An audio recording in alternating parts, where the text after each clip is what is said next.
It's my pleasure to introduce Robert Yaro. I believe you go by Bob. Bob, right? If I'm not mistaken.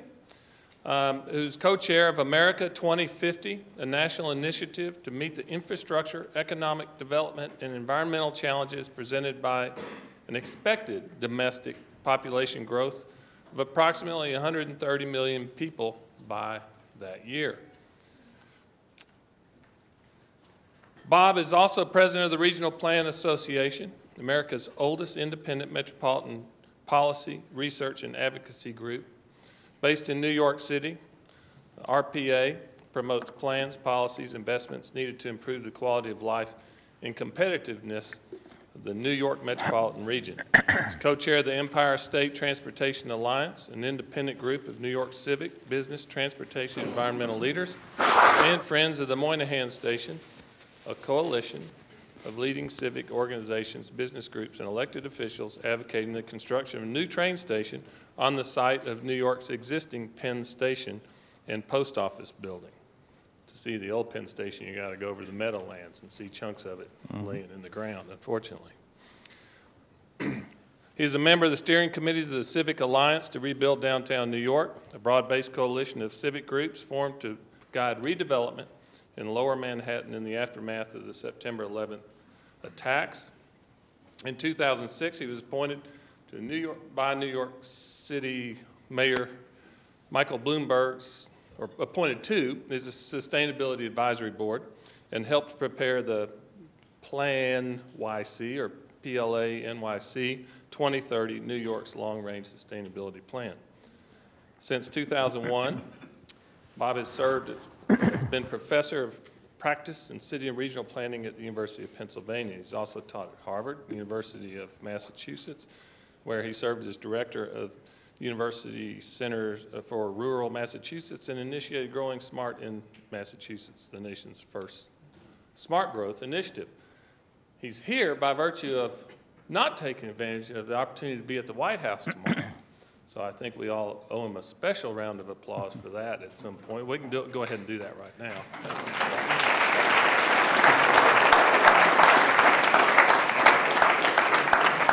He has a group of students that will be making a presentation there tomorrow. Now, as you well know, every time I get a microphone, I like to throw a little something in to kind of stir things up. So I'm a train freak, so I'm very excited by this. I tend to want to live places I can get to by train. And in 100 Years of Solitude, Gabriel Garcia Marquez talks about the train. And so I have a rather lengthy quote, but I hope you enjoy it. And you'll know that Arellano Trieste is all excited about the train because he's producing ice, and he's making more than he needs, and he needs the train to get it out to other communities. So he says, we have to bring in the railroad. That was the first time that word had ever been heard in Macondo. Unlike his forebear, Arellano Trieste did not lose any sleep or appetite, nor did he torment anyone with crises of ill humor. But he considered the most harebrained of projects as immediate possibilities, made rational calculations about costs and dates, and brought them off without any intermediate exasperation. Whew, I got to slow down. Hyperventilating here on Gabriel Garcia Marquez. If Arellano II had something of his great-grandfather in him and lacked something of Colonel Arellano Buendia, it was an absolute indifference to mockery, and he gave the money to bring the railroad with the same lighthearted air with which he had given it for his brother's absurd navigation project. And it goes on. So, the railroad doesn't come for a while. And then at the start of another winter, however, a woman who was washing clothes in the river during the hottest time of any day ran screaming down the main street in an alarming state of commotion. "It's coming! It's coming!" she finally exclaimed. "Something frightful, like a kitchen dragging a village behind it." That's a great railroad. Come on, you gotta love it. At that moment, the town was shaken by a whistle with a fearful echo and a loud panting respiration. During the previous weeks, They had seen the gangs who were laying ties in tracks, and no one paid attention to them because they thought it was some new trick of the gypsies, coming back with whistles and tambourines and their age-old and discredited song and dance about the qualities of some concoction put together by the journeyman geniuses of Jerusalem. But when they recovered from the noise of the whistles and the snorting, all the inhabitants ran onto the street and saw Arliano Trieste waving from the locomotive, and in a trance they saw the flower-bedecked train, which was arriving for the first time 8 months late. The innocent yellow train that was to bring so many ambiguities and certainties, so many pleasant and unpleasant moments, so many changes, calamities, and feelings of nostalgia to Macondo. I give you Bob Yaro. Well, thank you very much. And I guess I'm a train buff too. You know, it's interesting, when you order a new set of trains for commuter rail or high-speed rail, these things are known in the business as train sets. And you know, many of us who grew up with train sets, you know, had either Lionel or American Flyer and so forth. But most of the big kids who order train sets also got into this business, you know, as little kids, and have maintained this enthusiasm for trains. So I'm a train buff too, and also a car buff. I love cars. I like most things that move. I like boats and so forth.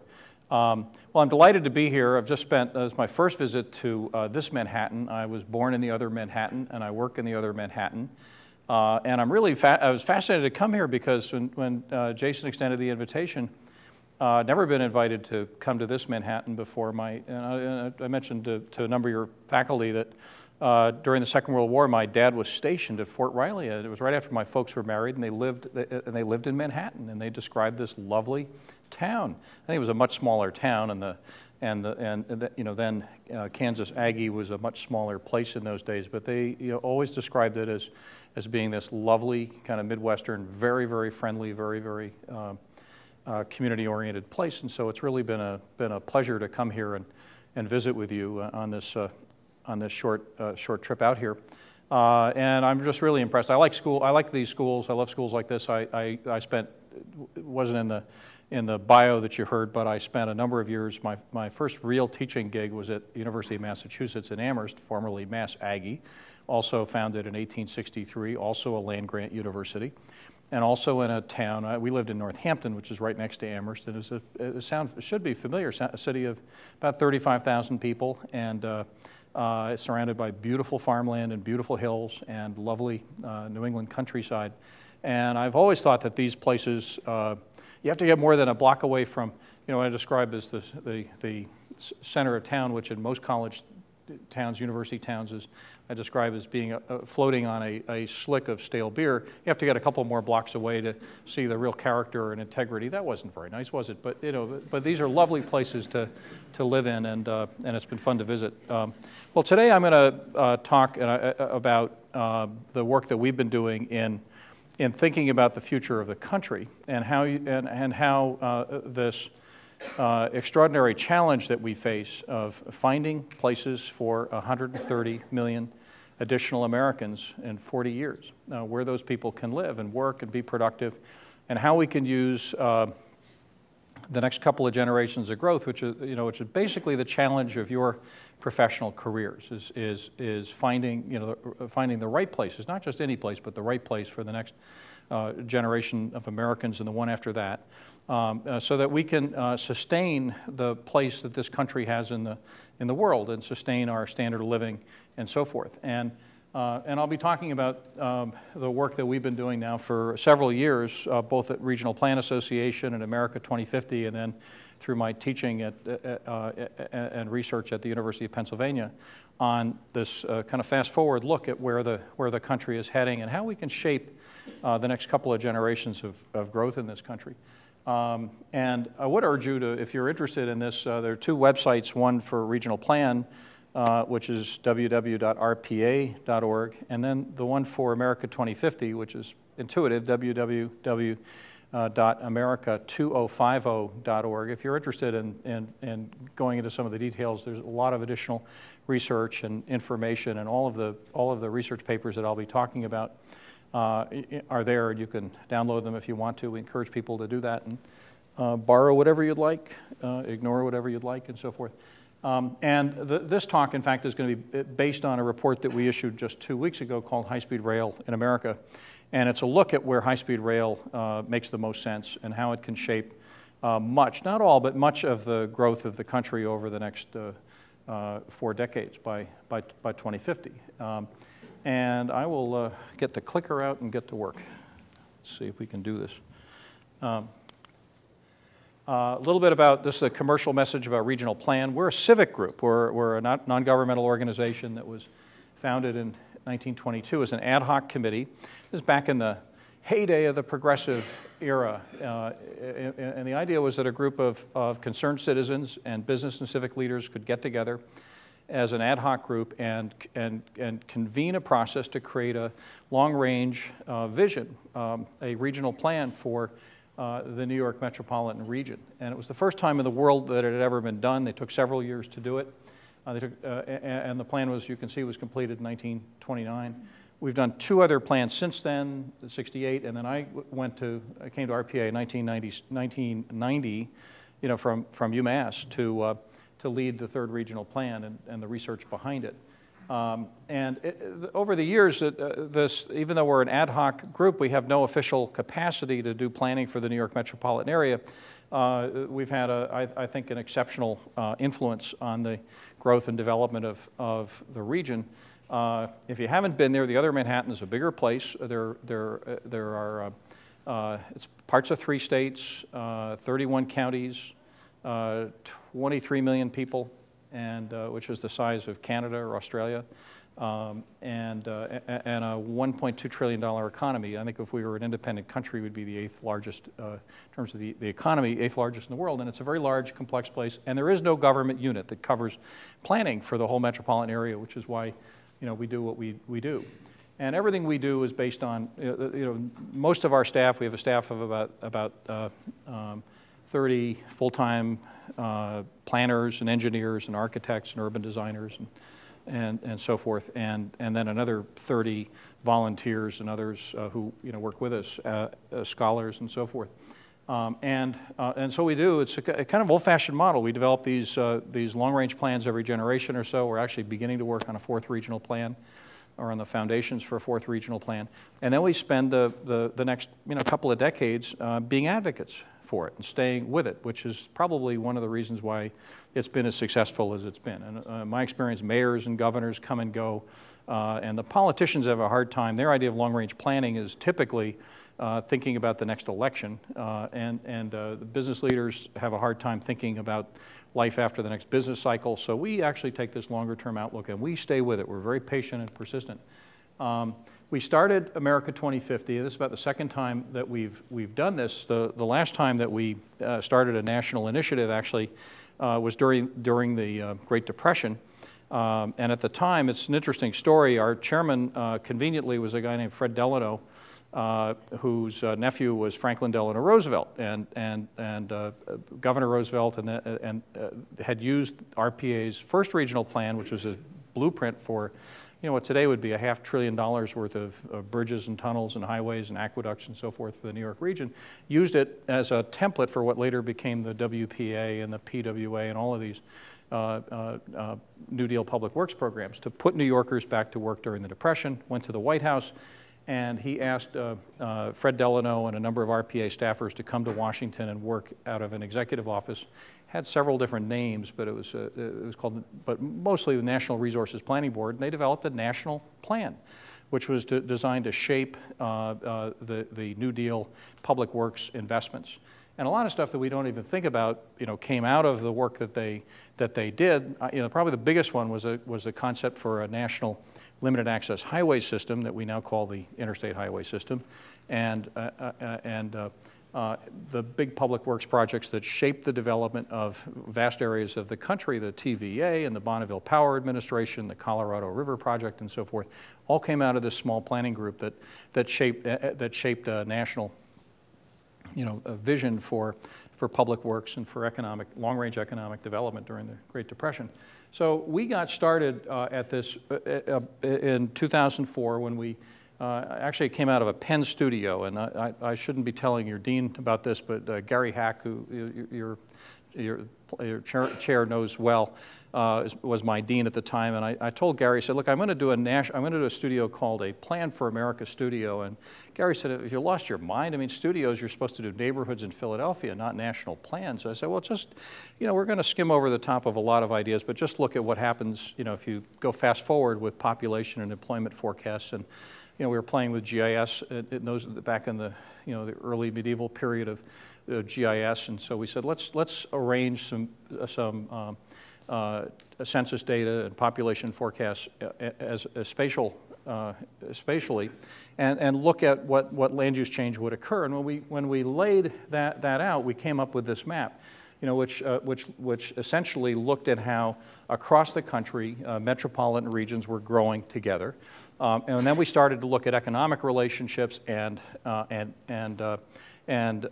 other relationships, and it turns out that across the country we're seeing the development of 11 what we call megaregions, these networks of connected metropolitan regions with shared economies, shared infrastructure systems, highways, railways, water supplies and so forth, aquifers, groundwater resources and so forth, and in most cases shared traditions, shared histories, and what have you.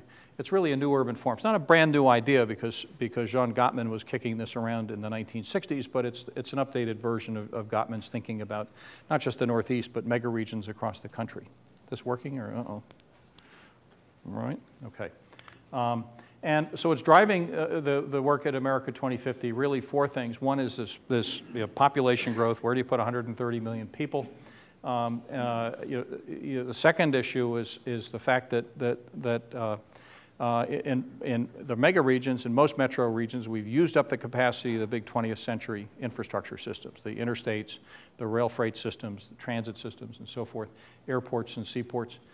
And the rest of the world is moving ahead and investing in these things. We're looking at India and China spending 6 and 8% of GDP, and we're spending less than 2% of GDP on infrastructure. We've gone for 2 years now without a National Surface Transportation Act. We don't have there's no authorizing act for the Federal Aviation Administration. I mean, one little tidbit here is that we invented GPS. We put the satellites up there. We pay to maintain that system, and the rest of the industrialized world is implementing air traffic control systems based on GPS controls.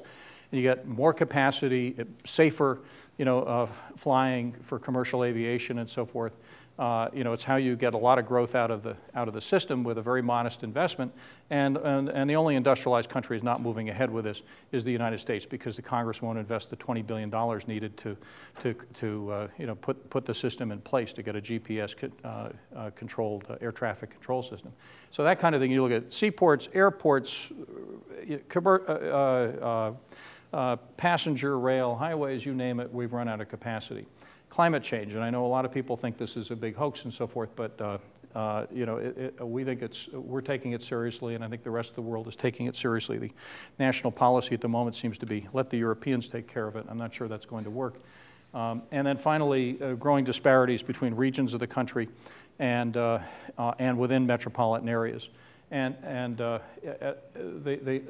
when we add 130 million more people, and just before mid-century, when we become a majority-minority country, we're going to find that we've got to take some exceptional steps to make sure that we've got a cohesive society, and one in which every region of the country participates in the success of the national economy.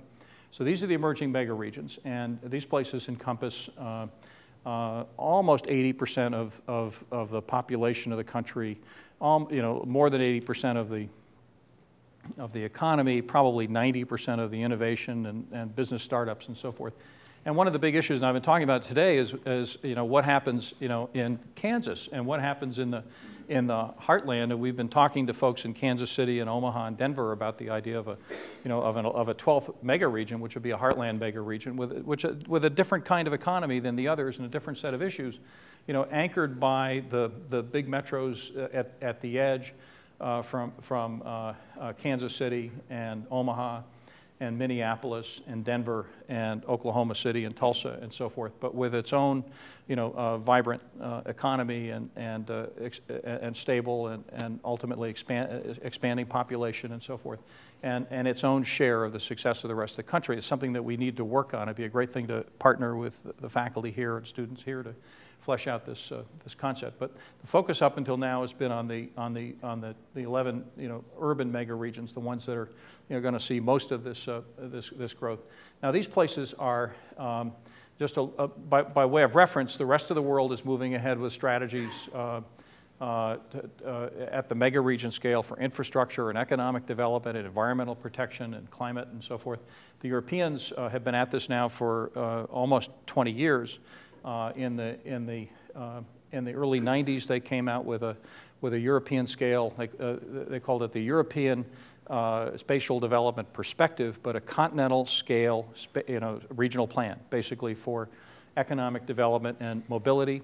It's backed up by a plan for what they call a trans-European network of continental scale high-speed rail, rail freight, roadways, airports, and so forth, all integrated systems. And they're moving ahead with that and seeing enormous economic benefits as a result. And then finally, the Chinese are moving ahead with mega region scale planning. This is the Pearl River Delta, around Hong Kong and Guangzhou and Guangdong province. So we had a student today who was talking about who's from Guangzhou and was talking about this development, and they are now moving ahead with a high-speed rail system. It turns out that, and I want to get to high-speed rail in a moment, that these places tend to be something like 300 to 600 miles across. They're too big to navigate in an automobile and too small to navigate in an airplane. And so the mode of choice is, in fact, high-speed rail, which is perfectly suited for trips that are 100 to 500 or 600 miles across. This tells you the story here. This doesn't take the place of automobiles, which are, if you think about it, the limited access highway system in the last half of the 20th century made metropolitan America possible. Metro areas are places that are 50 to 100 miles across, perfectly suited to limited access highways and so forth. But they don't do the job if you're going more than about 100 miles, and certainly not on the congested interstate systems in our megaregions. So we think that in fact high-speed rail is the way to go in this kind of sweet spot here, which is again somewhere between 100 and 600 miles. Beyond that, aviation makes sense, and short of that, automobiles make sense. And this is not a question of whether we're going to choose highways over airports over rail. We've got to do all of the above for a national system. The rest of the world's moving ahead. There are now 21 countries that have high-speed rail systems. It's all of Western Europe and our competitors in Japan and Korea and Taiwan and China. China's developing the most ambitious nationwide proposal, and the Chinese and the Koreans, interestingly, are developing national spatial development, national economic development strategies around high-speed rail. And they've got an overconcentration of economic activity and population growth in the coastal cities, the big megaregions between Beijing, Tianjin, in the north, Shanghai and the Yangtze River Delta, in the center of the coastline, and the Pearl River Delta in Guangzhou and Hong Kong in the south. But what they're doing is using high-speed rail to pull development back into the interior of the country. They've had about 250 million people migrate to the eastern cities. They can't afford to have another 250 million migrate to the eastern cities, so they're using it to pull development back into the hinterland. Now, if you're thinking about developing in the heartland of the United States, this might be something to consider, that we could actually use a national high-speed rail system and other investments to begin to remagnetize the areas of the country that have been underachieving or underdeveloped. So the benefits, that it improves productivity. You can move people around faster. We've done a lot of work looking at innovation networks and the way scientists and innovators and entrepreneurs could use high-speed rail to expand face-to-face communication. That each of the cities in a high-speed rail network essentially gets access to, and the employers in a high-speed rail network get access to this much larger workforce, much larger housing market. So So in Philadelphia, where I teach, Philadelphia has been underperforming now for at least 30 years, and the potential is there for Philadelphia, with a travel time of 37 minutes to Manhattan instead of an hour and a quarter, and instead of 2 trains an hour, something like 8 trains an hour, trains running every 12 minutes, and 1,000 passenger trains instead of 300 passenger trains, that the potential is there to dramatically expand the potential workforce for employers in Philadelphia. You could imagine New York and Washington employers spinning off back office activities and whole divisions, operating divisions, to Philadelphia, because it would be a lot cheaper to rent office space, and the workforce is less expensive, and so forth. And we've been using the term new economic geography to describe the sort of sum of these economic effects. This is a look at the kind of spatial geography of the biomedical healthcare industry in the Northeast, and how they're arrayed across the Northeast. And at the moment, what we're seeing is that there are real synergies between companies in the Boston area, some synergies between companies in the New Haven area, in the New York, North Jersey area, suburban Philly, and then Baltimore and Washington. But the notion is that with high-speed rail, we can begin to actually create synergies between each of these clusters and create value, at a time when we're competing against similar clusters in Europe and in Asia that are already benefiting from this new economic geography. We have the potential to do that here as well. We're seeing that in Europe and in Asia that formerly underperforming cities. This is an image of Lille in France, a former textile city. This is their logo, the L-shaped building here. Very clever, these architects. And Lille, which used to be the edge of nowhere, kind of midway between London and Brussels and Paris, is now the middle of everything, and it's at the junction between the Eurostar lines that run between London and Paris and Brussels. And they've created this major new activity and employment hub for companies that are located in any one of those 3 cities, for conference facilities, for retail. And one of the demonstrations of the new economic geography of Europe that I had a couple of years ago after the high-speed Eurostar system opened. They just opened the HS1 line a couple of years ago between the Channel Tunnel and central London. And a friend of mine who lives in Kent, in suburban London, my wife and I were staying with them over the weekend a couple of years ago, and on Saturday morning we got out of bed and having breakfast, and Robin says to me, he says, "So we've been thinking about dinner, and we wondered whether you'd like to go out, would you like to go out to dinner?" We said, "Yes." "Well, would you like to go to dinner in London or in Paris?"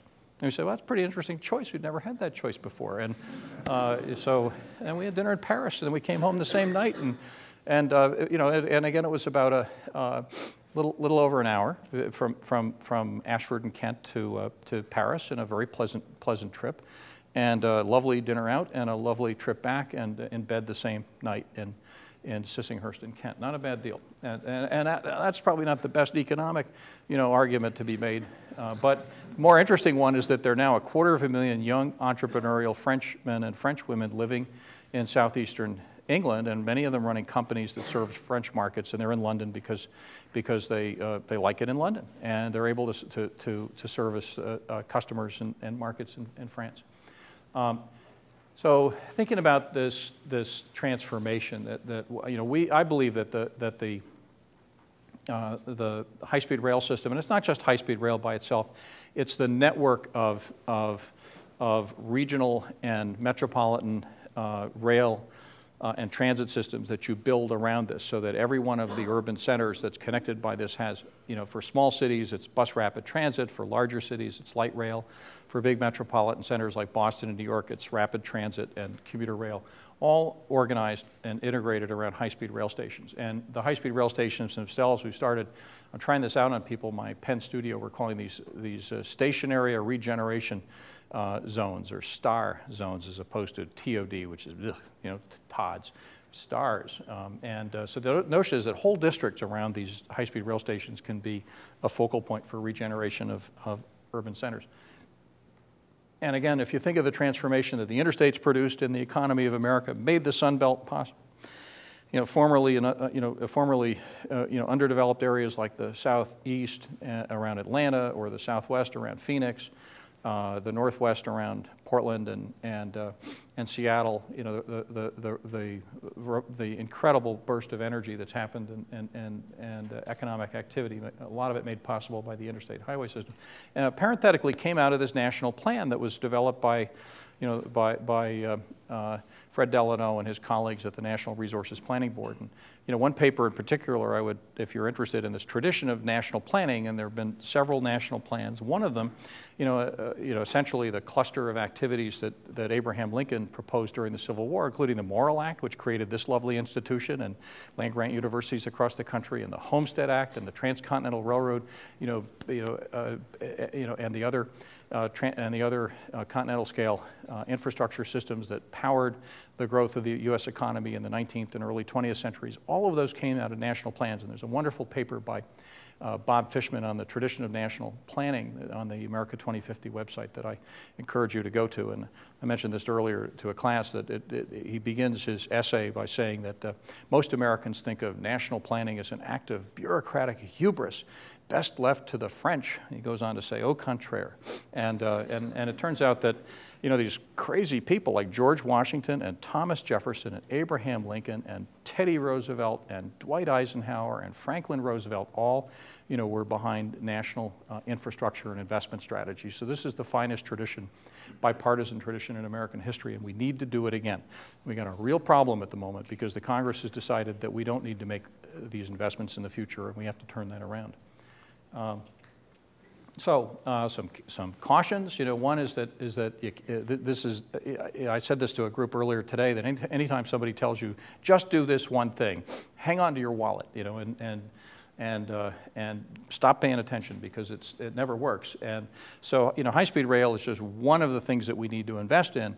Along with a range of other big infrastructure investments, we need to reinvest in the higher education and the research establishment of this country. We need to reinvent K through 12. We need to do a lot of things to sustain and expand the potential for innovation and entrepreneurship in this country. But we also need to organize the high-speed rail. As I said earlier, it's got to be part of a broader transportation strategy for metro areas and cities that are served by high-speed rail. One thing that we've found in our research, looking at some of the European examples, there are some places where the French, this image of there's actually a Thalys train in Belgium, I guess, but there's some places in France and Belgium and the UK where they've put high-speed rail stations out on the edge of cities. And what we found is that these things really don't have much of an economic development effect. That you get a nice parking lot, and that's about it. And so they work best when you've got these things located in urban centers, and they're part of a broader economic development strategies for urban centers. So this is the cover of the report that we produced a couple of weeks ago. Encourage you to download it off the America 2050 website. Here's what we did.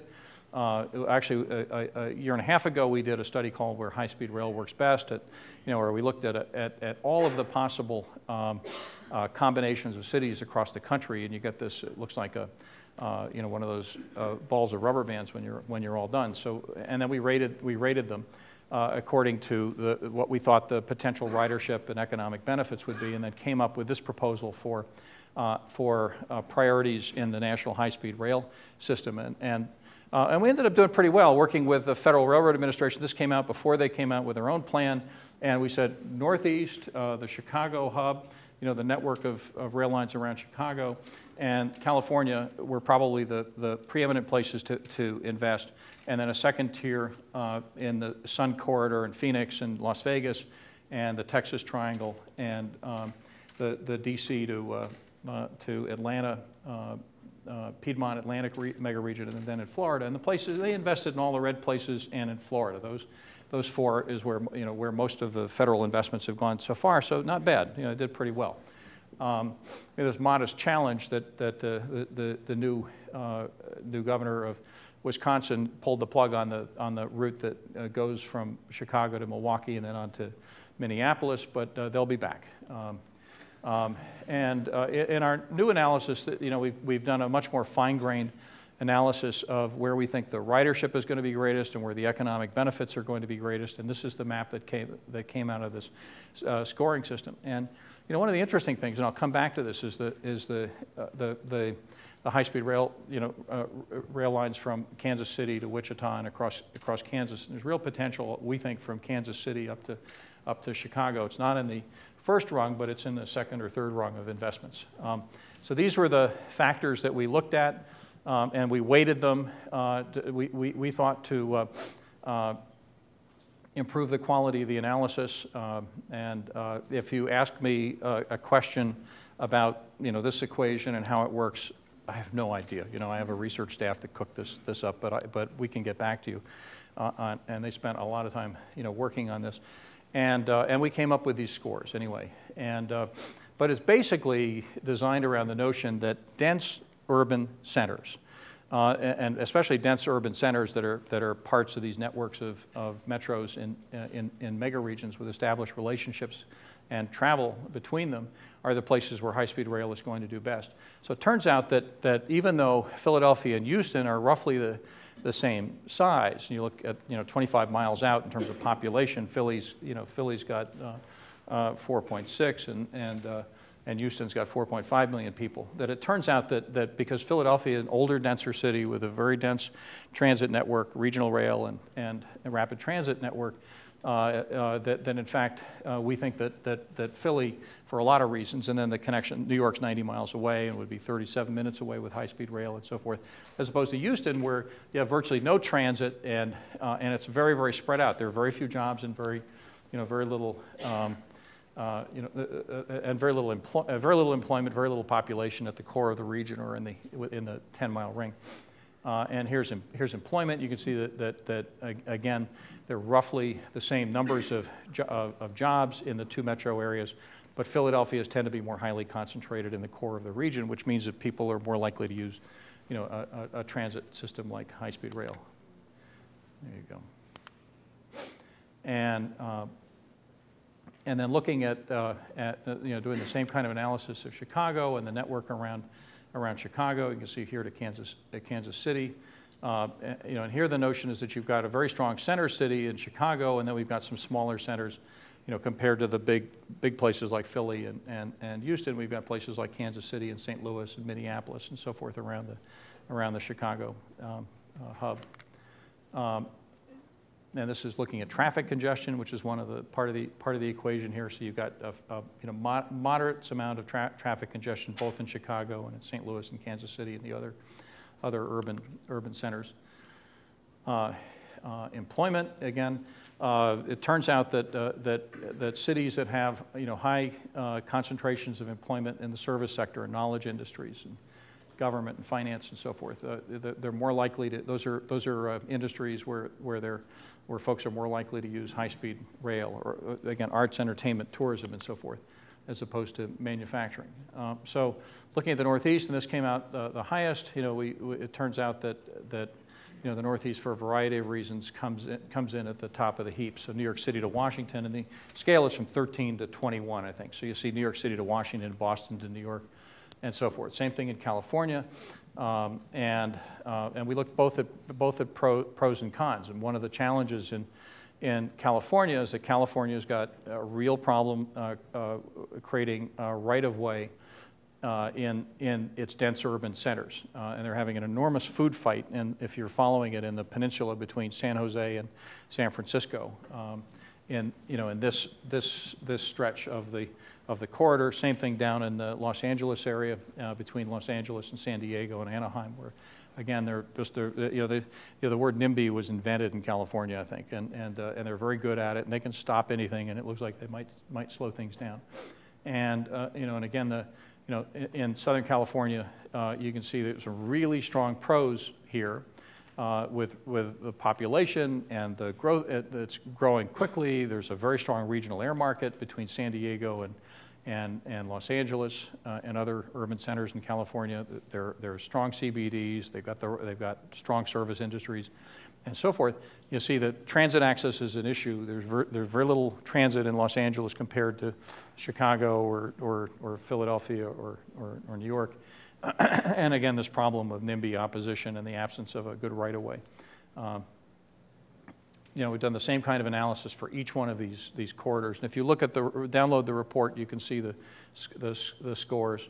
You know, and again, the LA to San Francisco does very well. You know, 19.6 is at the, you know, virtually at the top.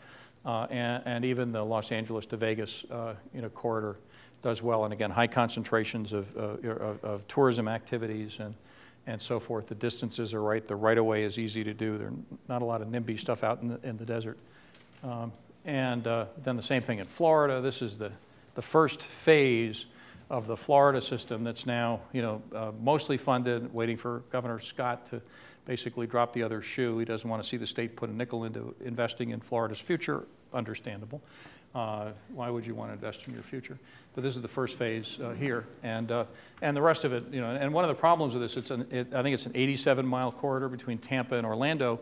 The voters in Tampa turned down a regional light rail proposal and a 1-cent sales tax in November. You know, it's not a good thing. So the current proposal ends at a parking lot in suburban Tampa, and the same thing in Orlando.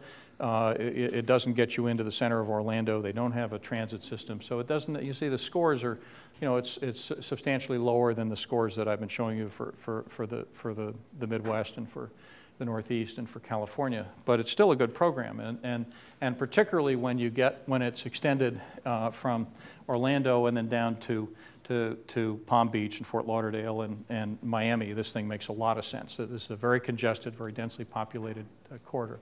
Great Lakes, same thing. You know, the top corridors, you know, are the corridors from Chicago to Milwaukee. Does very, very well. You know, almost the same score that we saw for New York to Washington, and it's good to Madison. This is the piece that the new governor of Wisconsin killed when he got into office. And same thing down to Champaign and then on down to St. Louis, and the same thing going east to Indiana and eventually to Cleveland. And of course, the one that you ought to be interested in is the one to Kansas City and then points west, which is doesn't score as high as these others, but it's not bad. And I think what we're going to see, the way this, and Vice President Biden is going to be announcing the administration's plans for the budget. Now, last week in the State of the Union address, the president reaffirmed his vision for a national high-speed rail system that he said would serve 80% of the American public, that 80% of the population would be within 25 miles of a high-speed rail station in 25 years. Now, if you do the arithmetic, and I've done it, and so have others, that's basically a $500 billion system to produce that. And that's a lot of money, but it's not a lot of money in a country that has a $15 trillion GDP, and that if we make these investments can have a $60 or $80 trillion GDP. And that's the key, the payoff. You know, making these, it's a fairly modest investment to produce the expansion in GDP. And you have to go back to the interstate highways to look at this precedent, or to the transcontinental railroad. That people said, or the Erie Canal, people said that DeWitt Clinton was crazy. People said that Abraham Lincoln was crazy. Who could imagine building a railroad across the desert and across the mountains, through an unpopulated countryside over 2,000 miles? But went ahead and did it, and it hasn't worked out too badly for the Atchison, Topeka, and Santa Fe, and so forth, right? And it didn't work out too badly for Kansas City. It became one of the hubs of a national rail system, a rail freight system, and so forth. So we need to be thinking about doing it again.